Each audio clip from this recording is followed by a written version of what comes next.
Hi guys, good morning. So this is my look for today. My outfit. Outfit check. Magbe-breakfast lang ako guys and then punta na tayo sa terminal, okay?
Kanina, medyo hindi naman ako ganun kaaga nakaalis. So, umalis ako guys is mga 8 na yon. And then yung jeep, hindi naman siya exact 8 umalis. And then, kararating ko lang and it's already 3 in the afternoon.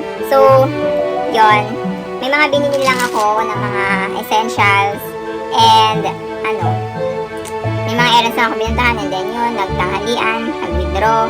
Bumili ako ng mga essential ko and everything yan. Hindi ko kasama ang aking aso na doon siya sa aking nanay. So yeah, yun lang.